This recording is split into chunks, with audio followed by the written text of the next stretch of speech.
నిజామాబాద్ జిల్లాలో మత ప్రచారం కలకలం రేపిందని చెప్పుకోవాలా. సో ఎవరు చేస్తున్నారు ఈ మత ప్రచారం అని చెప్పేసి చాలామంది అనుకుంటుండొచ్చు. సో ఏదైతే ఛత్తీస్గఢ్ దాంతోపాటు వివిధ రాష్ట్రాల నుంచి మహిళల్ని ఇక్కడికి పంపించి ఏదైతే నిజామాబాద్ జిల్లాకి మరొక పేరుందని చెప్పుకోవాలా.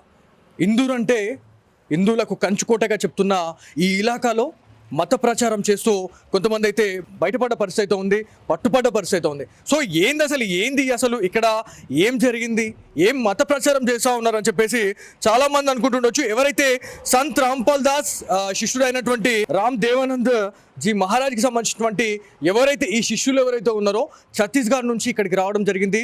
దాదాపు ఒక నిజామాబాద్ జిల్లాకు సంబంధించినటువంటి రూరల్ పోలీస్ స్టేషన్ పక్కనే వాళ్ళు షెల్టర్ తీసుకొని ఈ మత ప్రచారం చేస్తున్నారు అని చెప్పేసి సిగ్నేచర్ స్టూడియోస్ బయటపెట్టడం జరిగింది. సో ఆ వీడియోస్ కూడా మీరు లైవ్లో చూడొచ్చు.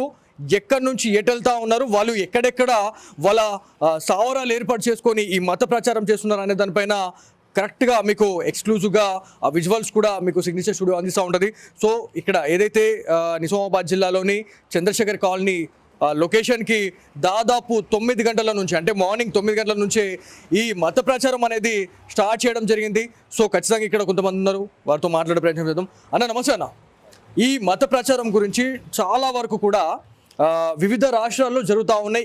ఎక్కువగా మనం స్పెసిఫిక్గా చూసుకుంటే ఆంధ్రప్రదేశ్లో మనం ఎక్కువగా వింటూ ఉంటాం. కాకపోతే నిజామాబాద్లో హిందువులకు కంచుకోటగా భావించే ఇందూర్లో ఇట్లాంటి ఇన్సిడెంట్ జరగడం అనేది ఎట్లా చూస్తారు? సో వాళ్ళు ఎంతమంది వచ్చారు నిన్న మత ప్రచారంలో భాగంగా? నిన్న మా దగ్గరికి ఇద్దరు వచ్చారు. నేను అందరు కస్టమర్లు వస్తున్నప్పుడు వాళ్ళు ఎందుకు వచ్చారు, రెగ్యులర్ కస్టమర్లే వస్తుంటారు కదా అని అనుకుంటుంటాం. ఏదో స్టూడెంట్స్ లాగా ఉన్నారు వాళ్ళు. వచ్చిన తర్వాత కస్టమర్లు అడిగితే వాళ్ళు వెళ్ళిపోయారు. వాళ్ళు వేరే కస్టమర్స్ని అడిగితే మాకు బుక్స్ ఇంట్రెస్ట్ లేదని వెళ్ళిపోయారు. వెళ్ళిపోయిన తర్వాత నా దగ్గరికి వచ్చారు. వచ్చి ఈ బుక్స్ తీసుకోండి సార్, 10 రూపాయలకి ఒకటి అని. ఏం బుక్స్ అని అడిగినందుకు వాళ్ళు ఏం చెప్పారు, గీతా బుక్స్ ఇక ప్రచారం చేస్తున్నాం సార్ మన హిందూ సమాజం గురించి అని. హిందూ సమాజం గురించి ఏం చెప్తున్నారు మీరు అంటే, గీత ఏముంది బుక్లో, ఏముందని అడిగినందుకు వాళ్ళు ఏమన్నారు, సార్ దేవుడు ఒక్కడే, ఒక తండ్రి బిడ్డలమే అని చెప్పారు మనకి. ఒక తండ్రి బిడ్డలేమని అన్నప్పుడు మీరు బొట్టు ఎందుకు పెట్టుకోలేదు అని అడిగిన. మీరు హిందువులేనా, క్రిస్టియనా, ముస్లిమా అని అంటే వాళ్ళని అన్నారు, సార్ చెమట వచ్చింది అందుకనే బొట్టు పోయింది. నిజంగా మీరు వేసిన క్వశ్చన్ అసలు ఎక్స్ట్రాడినరీ అసలు. ఎందుకంటే హిందుత్వం కోసం వీళ్ళు ప్రచారం చేసిన వాళ్ళైతే ఖచ్చితంగా వాళ్ళకి మన సంస్కృతి సాంప్రదాయాల గురించి తెలిసింది ఉంటుంది. ఖచ్చితంగా 10 మందికి ఇట్లాంటి ప్రచారం చేసే వాళ్ళు బొట్టు పెట్టుకోండి అని చెప్పే వాళ్ళు ఉంటారు. కానీ వీళ్ళు బొట్టు తీసేసి వాళ్ళు ప్రచారం చేయడం అనేది నిజంగా దారుణం. మరి ఎవరి బిడ్డలు అని చెప్పి చెప్పుకుంటా ఉన్నారు, ఎవరు దేవుడు అనే దానిపైన మనకు క్లారిటీ ఏమైనా వచ్చిందా? వాళ్ళు 100% వేరే పరాయి మతం ప్రచారం చేయడానికే వచ్చారు ఇక్కడికి. బొట్టు పెట్టుకోమంటే పెట్టుకోలేదు. నేను బొట్టు ఇస్తా మీరు పెట్టుకుంటారా అంటే పెట్టుకోలేదు. గీత మన హిందూ సమాజం గొప్పగా భావించే గీత బుక్ని నువ్వు అమ్ముతున్నప్పుడు, నువ్వు ప్రచారం చేస్తున్నప్పుడు ఒక బొట్టు పెట్టుకుంటే సంప్రదాయం నీకు లేనప్పుడు నువ్వు ఆ అర్హత లేదు కదా, బుక్ అమ్మే అర్హత లేదు. అటువంటిప్పుడు ఎందుకు అమ్ముతున్నావు అని అడిగితే వాళ్ళు లేదు సార్ ఇట్లా తీసుకోండి అది ఇదని చెప్పి. సో ఆ బుక్లో మెయిన్గా మీరు అబ్జర్వ్ చేసింది ఏంటంటే దాంట్లో ఎవరు దేవుడు కాదు అనే దానిపైన మీరేమన్నా చూడడం జరిగిందా? దాంట్లో వేరే ఒక బుక్ చూస్తే దాంట్లో గ్రామ దేవతలను కించపరిచే విధంగా కొన్ని వర్డ్స్ ఉన్నాయి.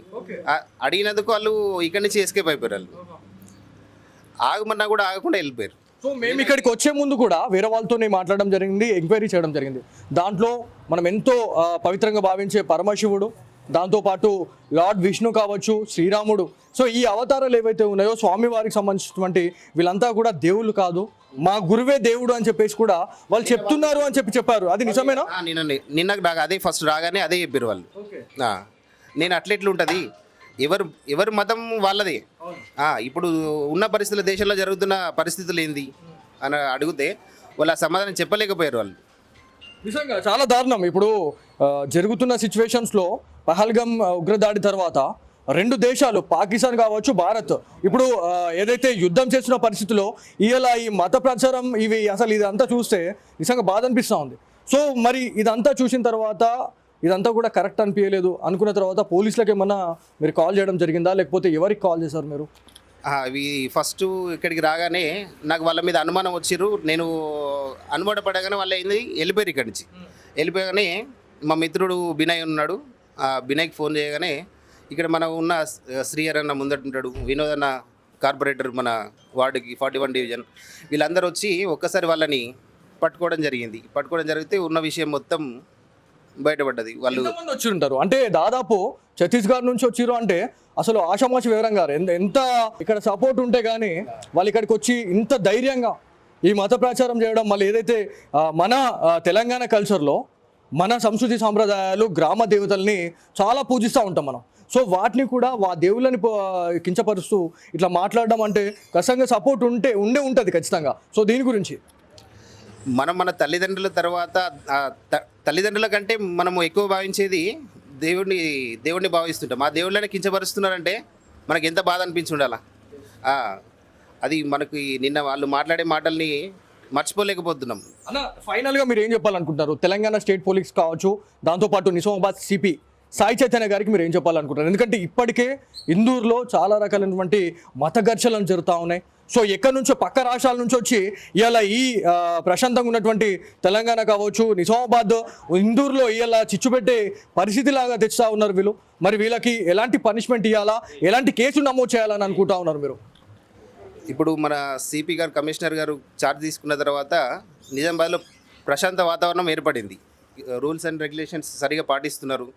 కానీ మతం ప్రచారం చేస్తున్న వాళ్ళని కఠినంగా శిక్షించాలి.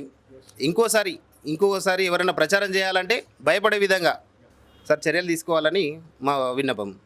ఇదండి మొత్తానికి హిందూర్లో దాదాపుగా ఇట్లాంటి మత ప్రచారాలు అయితే ఇవాళ చర్చనీయాంశంగా మారాయని చెప్పుకోవాలా, కలకలం రేపినాయని చెప్పుకోవాలి. ఎందుకంటే ఇక్కడి నుంచి అంటే మనకి నిజామాబాద్లో ఉన్న వాళ్ళే మత ప్రచారం చేస్తున్నారంటే అది ఏమో అనుకుండొచ్చు, సరే. కాకపోతే మనకి వేరే రాష్ట్రాల నుంచి ఛత్తీస్గఢ్ నుంచి వచ్చి ఇక్కడ షెల్టర్ తీసుకొని మరి దాదాపు మా ఎంక్వైరీలో మేము లైవ్లో పోలీస్ వెహికల్తో మేము వెళ్ళినాం. ఎక్కడికి వెళ్తా ఉన్నారు, ఎక్కడెక్కడ వాళ్ళ సోవరాలు ఉన్నాయి, వాళ్ళు ఎక్కడెక్కడ ఏర్పాటు చేసుకున్నారు అని చెప్పేసి నేను ఒకసారి ఎంక్వైరీ చేస్తే రూరల్ పోలీస్ స్టేషన్కి దాదాపు 50 అడుగుల దూరంలోనే ఒక ఇంట్లో దాదాపుగా 20 నుంచి 30 మంది అక్కడ ఉంటా ఉన్నారు. పొద్దున్నే లేవగానే మత ప్రచారానికి వెళ్తూ ఉన్నారు. దాంట్లో దాదాపుగా 20,000 పుస్తకాలు ఉన్నట్టు మనకి అక్కడ ఒక వ్యక్తి ఎవరైతే అక్కడ ఆ ఇంటికి ఒక ఇన్ఛార్జ్ అనేవాడు ఉంటాడు. సో అతనికి దాదాపు 15,000 శాలరీ ఇచ్చి మరి ఇదంతా కూడా ఈ మత ప్రచారం చేస్తున్నారు అని చెప్పేసి అక్కడ దాదాపు మనకి ఈ ప్రామిసెస్ ఏదైతే ఉందో చంద్రశేఖర్ కాలనీ కావచ్చు, సో ఈ ఏరియాస్ ఏవైతే ఉన్నాయో ప్రతిదీ కూడా 3 టౌన్ ప్రామిసెస్కి వస్తుంది. సో అక్కడ ఈ విషయం తెలుసుకున్న తర్వాత ఎవరైతే విశ్వ హిందూ పరిషత్ కావచ్చు, దాంతోపాటు హిందూ వాహిని ఎవరైతే సభ్యులు ఉన్నారో వాళ్ళంతా కూడా పోలీస్ అధికారులకు ఇన్ఫార్మ్ చేసిన తర్వాత పోలీస్ అధికారులు వాళ్ళని అరెస్ట్ చేశారు. అరెస్ట్ చేసిన తర్వాత ఎంక్వైరీలో భాగంగా, ఇన్వెస్టిగేషన్లో భాగంగా రూరల్ పోలీస్ స్టేషన్ పక్కనే ఇల్లు, ఆ ఇంట్లోనే వీళ్ళంతా ఉంటున్నారు, అక్కడి నుంచే ఇదంతా కూడా వీళ్ళు నడిపిస్తూ ఉన్నారు అని చెప్పేసి తెలిసిన తర్వాత నిజామాబాద్ జిల్లాకు సంబంధించినటువంటి ప్రజలు ఈ విషయం తెలుసుకున్నటువంటి ఎవరైతే ఈ చంద్రశేఖర్ కాలనీ ప్రజలు ఎవరైతే ఉన్నారో వాళ్ళ నుంచి వేరే వాళ్ళకి చెప్పడం, వాళ్ళు ఇంకొకరికి చెప్పడం, పూర్తిగా ఇందూరు జిల్లాలో ఇదొక చర్చనీయాంశమైనటువంటి టాపిక్గా మారిపోయిందని చెప్పుకోవాలా. ఏదేమైనప్పటికీ ఇట్లాంటి మత ప్రచారాలు ఏవైతే ఉన్నాయో ఖచ్చితంగా దీన్ని ఎంకరేజ్ చేసేదే లేదు. నిజామాబాద్ సిపి సాయి చైతన్య గారికి అయితే చాలామంది ఇవాళ అప్పీల్ చేసుకుంటా ఉన్నారు. ఒకవేళ ఇట్లాంటి ఇన్సిడెంట్స్ ఇంకా పునరావృతం అయితే ఖచ్చితంగా వాళ్ళపైన క్రిమినల్ కేసులు పెట్టి మరి లోపలేయండి అని చెప్పేసి నిజామాబాద్ జిల్లాకు సంబంధించినటువంటి ప్రజలైతే చెప్తున్న పరిస్థితి.